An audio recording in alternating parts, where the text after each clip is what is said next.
look around this room, I can't help but wonder, is Ozempic right for me?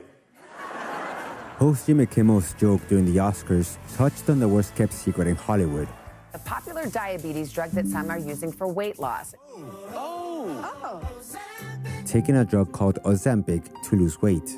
On average, people taking it, or similar anti-obesity drugs, lost an average of 15 to 20% of their body weight. Ask your healthcare provider today about once-weekly Ozempic. But what is Ozempic and other drugs like it?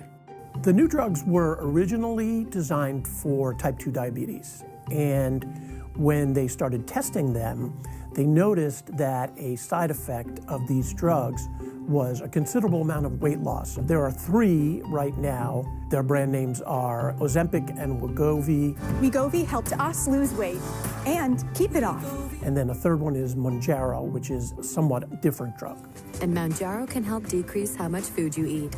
These injectable drugs improve blood sugar levels in adults with type 2 diabetes. They're also prescribed to help people lose weight. Ask your doctor about once-weekly Mounjaro. But to understand how these drugs work, first we have to know how the brain regulates weight. The human brain is a complex web of connections. Think of it as a highway like the one connecting the East Coast I-95. There are 2 roads or pathways that the brain uses for appetite management.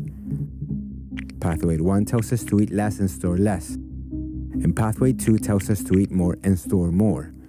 A person who is typically more lean tends to signal to Pathway 1.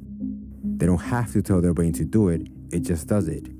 But for obese or pre-obese people, there's less flow to Pathway 1. The active ingredients on these drugs stimulate Pathway 1, increasing the feeling of satiation and decreasing hunger, while suppressing Pathway 2. But they also work in a few other ways on the body. One of the things they do is slow movement through your GI tract. So when you go to eat something, it moves really slowly through the GI tract. You can imagine if you eat breakfast and it's still moving really slowly, what happens at lunchtime? You're probably going to still be a bit full because it's moving pretty slow. You're like, oh, I don't think I'm that hungry. It also improves how our body secretes insulin, which is in our pancreas. Insulin is a hormone that takes the sugar in your blood and puts it in your cells, which they use for energy. And it does one additional thing. It browns our white fat tissue. When our fat tissue is brown in color, we burn more at rest than if it's more white in color. So kind of brown fat tissue, more desirable. And so these are some of the key ways in which these drugs work on the body to really shift weight in an individual. The Mayo Clinic says these drugs mimic the action of a hormone called glucagon-like peptide 1. Doctors say the GLP-1s appear to help curb hunger, slow the movement of food, and as a result, you may feel full faster and longer, so you eat less. But as with any drug, there are side effects. The main ones are nausea, vomiting, diarrhea, a lot of gastrointestinal issues. However, as they figure out the correct dose for you, that often subsides. There is the potential for more serious side effects like pancreatitis and other inflammatory diseases. Victoria Moreno, a 21-year-old veterinary student in Chile, said her doctor prescribed Ozempic because she has insulin resistance. She said she felt nauseous at first, but that the results outweigh her side effects. Bueno, después de ese video me llegó tanto apoyo como muchísimo hate, de hecho mucho más de lo que esperaría. Comentarios como, Linda, ¿por cuánto tiempo te lo recetó tu doc y la dosis? Me parece mal que jueguen así con su vida y también con los demás. Los diabéticos van a la farmacia y por gente así no hay insulina. Victoria has been on the medication for 4 months and has lost close to 42 pounds. And you have to stay on it for life. But there are lots of drugs that people are on for life.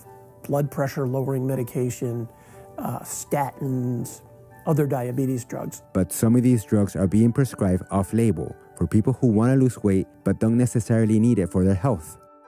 The massive popularity of these drugs is creating a shortage for people who need it.